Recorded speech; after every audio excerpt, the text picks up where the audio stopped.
Hallo zusammen und willkommen zurück. Heute wollen wir uns den Discord Wichtelbot angucken, der tatsächlich zum Einsatz kommt.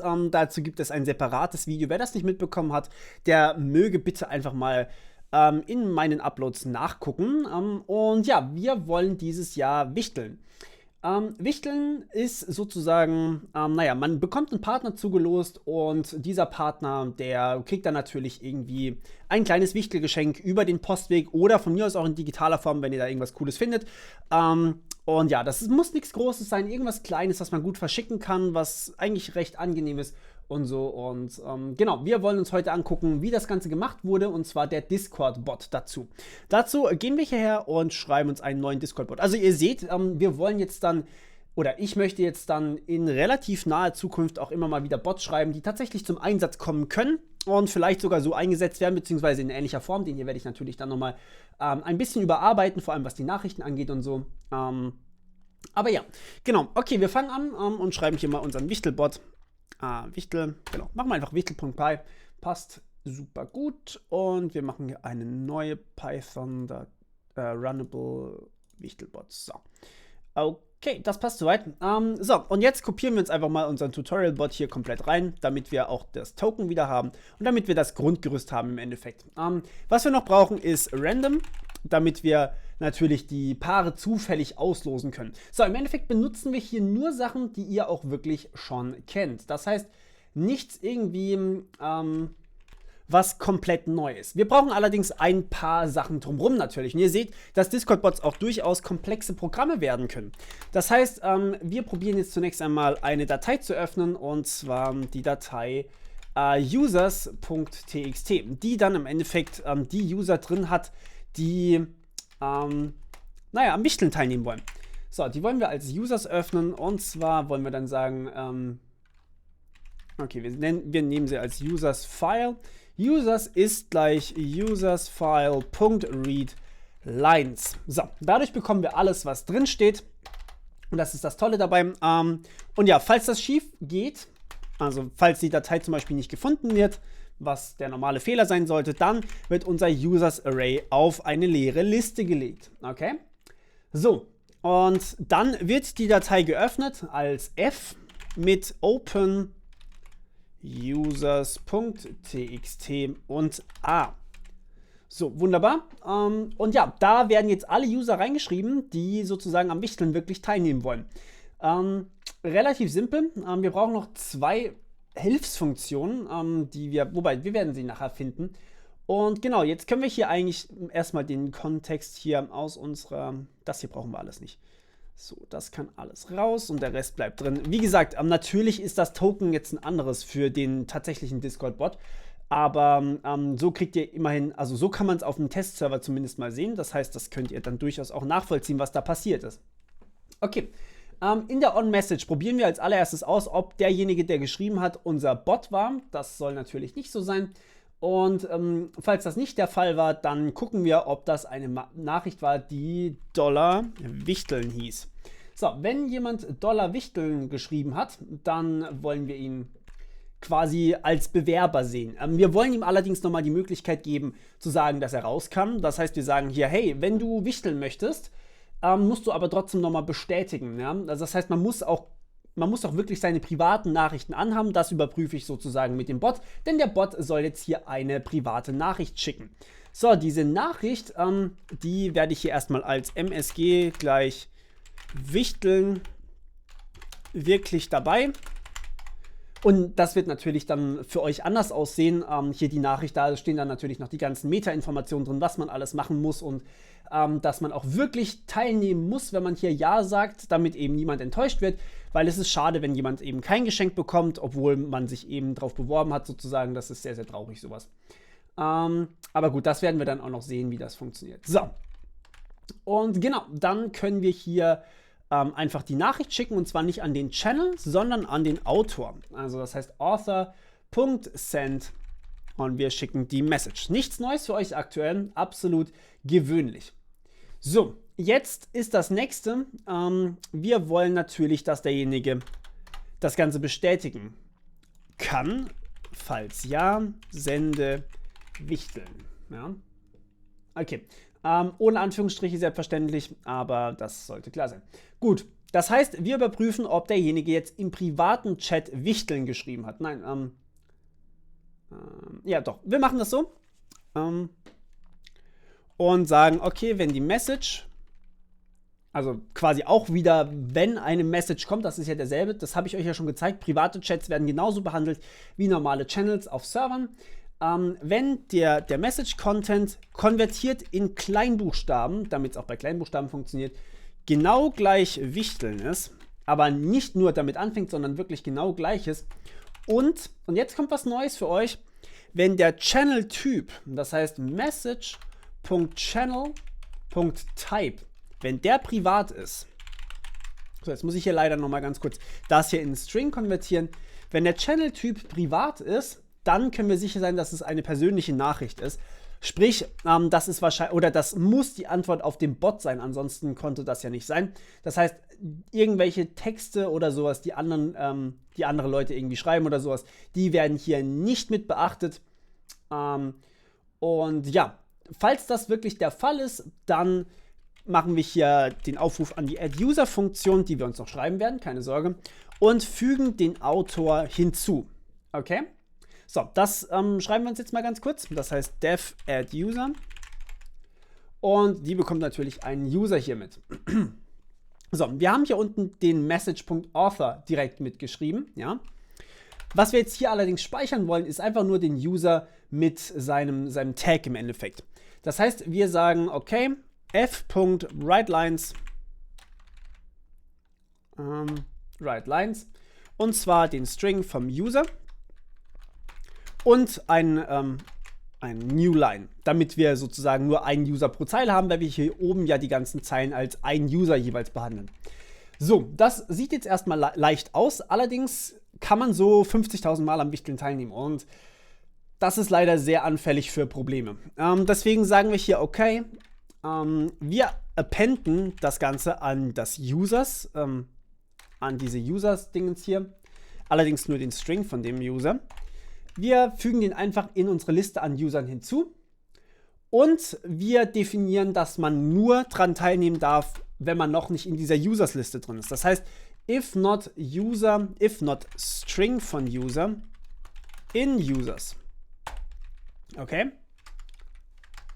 Dann darf man dran teilnehmen und am Ende müssen wir natürlich noch den ganzen Output hier speichern. Das heißt, wir flashen das Ganze. Das heißt, es wird alles in die Datei reingeschrieben, auch wenn sie gerade nicht geschlossen wird.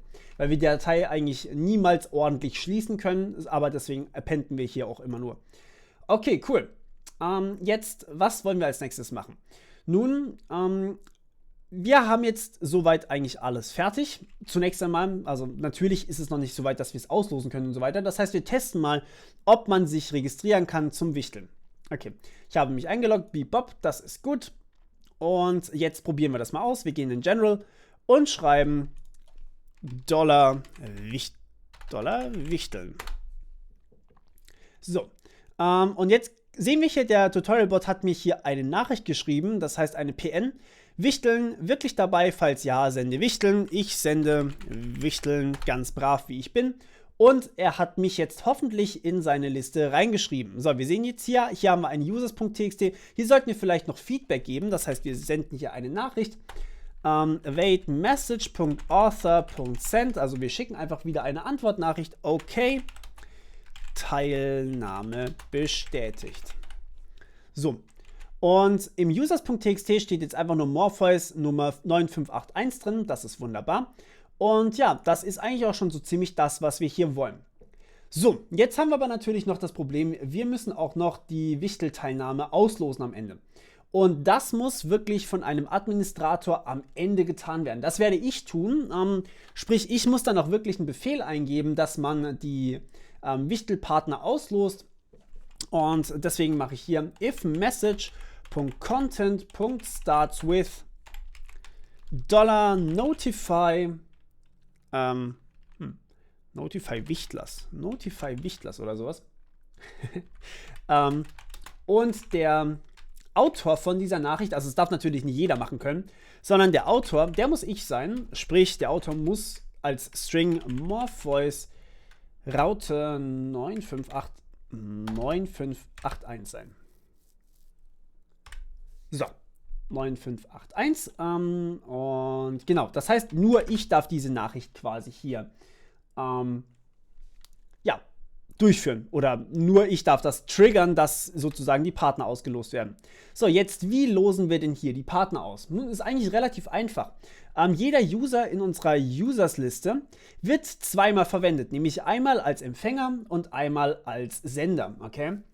Und dazu machen wir einfach Folgendes. Wir wählen die zufällig. Das heißt, wir shuffeln das Ganze. Wir dürfen natürlich nicht, das Einzige, was wir nicht dürfen, ist, wir dürfen keinen Receiver gleich dem Sender haben. Das heißt, jemand, der schickt, darf nicht gleichzeitig der Empfänger sein. Wenn ich an mich selber quasi ein Wichtelgeschenk schicken muss, dann ist es ein bisschen doof.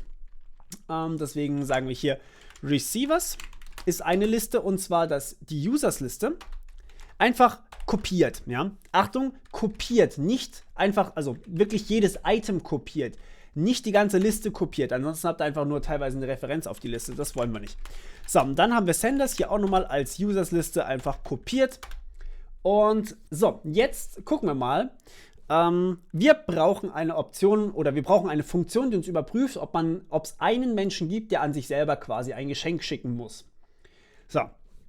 Und das machen wir, indem wir hier sagen, while is self-sender. Also wir definieren uns quasi eine Funktion, die überprüft, ob es eine Person gibt, die an sich selber was schickt. Senders. Und dann geben wir einfach mal ganz kurz aus, recalculating, damit wir wissen, was eigentlich gerade so passiert. Und dann shuffeln wir das Ganze. Das heißt, wir shuffeln unsere Liste von den Receivers und wir shuffeln unsere Liste von den Sendern. Man müsste technisch gesehen, glaube ich, nur eins shuffeln, aber warum eigentlich auch nicht? Macht eigentlich keinen Unterschied hier. Eigentlich relativ egal. So, und was wir jetzt machen ist, jetzt wissen wir, dass jeder, der hier quasi seinen Partner zugewählt bekommen hat, dass das wirklich jemand anders ist. Das heißt, wenn ich jetzt meinen Wichtelpartner bekomme, ist das definitiv jemand anders als der davor da war. So, das heißt, ich gehe da einfach mal ganz kurz durch. U steht für User, I für die Zellnummer und ich enumeriere einfach mal alle, die daran teilnehmen. Und zwar die Sender enumeriere ich. Okay. Jetzt, was wollen wir tun? Nun, wir wollen, und jetzt kommt wieder was Neues, wir wollen sozusagen aus diesem Morpheus Hashtag 9581 wollen wir den Discord-User wieder bekommen. Das heißt, wir wollen hier wirklich wieder die Klasse User haben, ja? Dass wir wieder alles machen können. Wie beim Message.author, wir wollen wieder alles zur Verfügung haben. Und das kann man machen. Und das ist jetzt wieder was Neues. Also wir haben heute quasi 2 neue Sachen gelernt. Was habe ich euch noch gezeigt? Genau, der Channel Type hier. Das ist quasi auch noch eine Sache, die wir neu haben. Die andere Sache ist eben, wie man aus dem Namen wieder den User bekommt. Das heißt, wir holen uns über die Discord Utils, also discord.utils.get, holen wir uns den User wieder, beziehungsweise erstmal holen wir uns alle Mitglieder der Gilde, also des Servers, ja, alle, wirklich alle einfach. Das heißt, wir sagen message.guild, was quasi der Server ist, ja, also man spricht hier von Guilds, ich weiß auch nicht wieso, .members, das heißt, alle Mitglieder dieses Servers werden geholt, aber wir holen uns nur diejenigen, die, also erinnert euch, U sieht folgendermaßen aus. U sieht Username, Hashtag Tag, ja. Das ist quasi das, was U ist, und I ist einfach nur durchzählen, also 0, 1, 2, 3, 4, 5, je nachdem, wie viele eben mitmachen. Und wir splitten jetzt deswegen erstmal an dem Hashtag. Das heißt, wir splitten am Hashtag und bekommen natürlich hier beides raus. Das heißt, einmal den Usernamen und als zweites Element der Liste bekommen wir den Tag. Und wir wollen jetzt hier den Usernamen als Name haben und wir wollen ebenso nach dem Tag suchen. Das heißt, wir sagen hier der Discriminator. Jetzt muss ich kurz weiter nach hinten. Diskriminator, ja doch, ich habe es richtig geschrieben. Machen wir genau gleich. Ist u.split. Und zwar auch wieder an der Raute. Und da wollen wir natürlich die hintere Stelle. Achtung! Das Problem ist, der Username, der enthält hier hinten dran noch ein _n. Das heißt, dieses _n muss weg. Ja? Ansonsten haben wir hier das Problem, dass der Diskriminator noch irgendwie ein Newline-Zeichen enthält und dann finden wir auf gar keinen Fall was. Deswegen replacen wir das Ganze. Also wir sagen, wir entfernen _n und packen stattdessen einfach ein leeres Zeichen rein. Ja? Also wir entfernen im Endeffekt die Newlines. So, das ist das, was wir hier machen wollen. Und ja, jetzt machen wir im Endeffekt fast dasselbe, um das Ziel zu bekommen. Das heißt, wir laden uns hier das Target, ja, das ist quasi der empfängt, also das ist der sendet, das ist der empfängt. Wir holen uns wieder alle Guild-Members, das heißt alle Mitglieder vom Server und wir splitten dieses Mal nicht U, sondern wir splitten Senders von I, okay? Quatsch, natürlich Receivers von I, Receivers von ihm, ja. Genau, splitten wir wieder und zwar nehmen wir hier auch wieder den Hashtag und dann splitten wir hier auch wieder Receivers von i und schneiden sozusagen das _n wieder ab und den Teil vor dem Hashtag inklusive dem Hashtag schneiden wir auch ab. Wundervoll. Und ja, jetzt können wir schon eine Nachricht schicken. Und zwar an denjenigen, der sendet, ja, müssen wir die Nachricht schicken, damit der seinen Target-Partner kontaktieren kann. Und jetzt kommt noch was Neues heute. Heute machen wir viel Neues. Ich weiß, das ist aber ganz cool, glaube ich. Und zwar sagen wir hier user.send. Dein Wichtelpartner ist Trommelwirbel plus Target.Mention. Ja. Target.Mention ist sozusagen ein String, der einen User, also das ist jetzt wieder ein ganz normaler User, ähnlich wie beim Message.Author haben wir hier auch wieder einen User, ja? Haben wir quasi durch dieses Discord.utils.get haben wir das wieder bekommen. Und genau, das machen wir, oder mit Target.Mention kriegen wir eben so einen Menschen hin, wie ich euch das im Eingangsvideo gezeigt habe, wo dann derjenige markiert wird. Wenn wir einfach nur den Namen abdrucken, dann wird derjenige nicht markiert und das wollen wir natürlich nicht. Hinten dran kommt natürlich ein Punkt. Und dann irgendwas, damit derjenige ihm halt Bescheid sagen soll. Ja? Das mach ich dann irgendwann separat, das gehört eigentlich nicht zum Tutorial. Und dann können wir hier eine Bestätigungsnachricht ausgeben, message.channel.send die Wachtelpartner. Oh, ich habe Bock auf Huhn mal wieder oder sowas scheinbar, offensichtlich. Wurden ausgelost. Ich habe noch nie Wachtel gegessen. Egal. Bitte kontaktiert euren Partner bis zum 1.12.2019. So, und das ist nur ein diesjähriger Wichtelbot, logischerweise, denn wir wollen für nächstes Jahr vielleicht einen neuen Bot schreiben, wer weiß das schon. Mal gucken, wie es auch dieses Jahr läuft, je nachdem machen wir da was oder machen wir auch nichts mehr nächstes Jahr, je nachdem wie stark das oder wie gut das auch ankommt. Da seid ihr natürlich wieder mal gefragt. Okay. Und ja, wir packen jetzt hier noch eine Funktion rein, isSelfSender. Upsala. Das ist die Funktion, die wir hier unten benutzt haben, aber noch nicht definiert haben, die natürlich eine Liste an Receivers und an Senders bekommt. Und dann sagen wir auch wieder, wir gehen durch die Liste durch. Wir enumerieren die wieder mal. Enumerate die Receivers.